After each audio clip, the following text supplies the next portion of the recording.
Bonjour à tous, je suis ravie de vous retrouver pour une nouvelle vidéo qui va concerner aujourd'hui l'utilité de l'agent immobilier. Il y a plusieurs écoles, vous pouvez soit choisir de vendre votre bien tout seul ou bien être accompagné par un professionnel.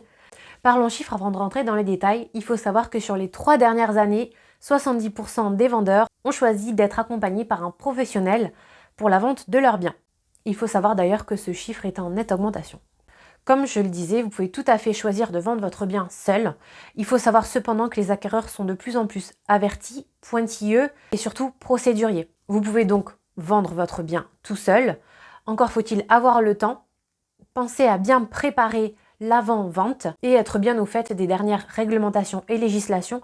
La première utilité d'un agent immobilier, bien entendu, c'est qu'il va savoir faire une estimation au plus juste de votre bien et correspondant à la valeur du marché.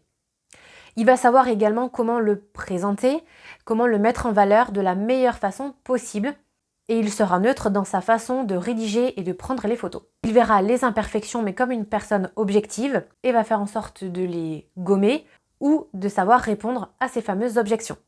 Il va savoir mettre en valeur votre bien de la meilleure façon possible, que ce soit sur les angles de photos, que ce soit sur la rédaction des annonces, sur les éléments importants à faire apparaître et à donner à votre acquéreur.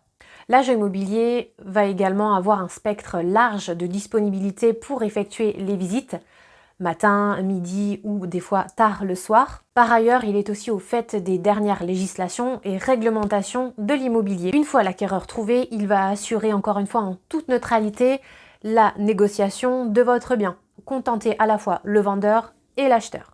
En tant que professionnel, nous allons être plus à même aussi de s'assurer de la solvabilité de l'acquéreur potentiel, notamment en lui demandant un accord de principe de sa banque.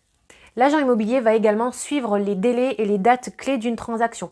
Par exemple, le délai d'édition de l'offre de prêt, le délai Scrivener. Nous allons également vous accompagner jusqu'à la signature définitive de votre acte. Si les acquéreurs ont des questions entre-temps, s'ils souhaitent revoir le bien, nous sommes disponibles pour le faire.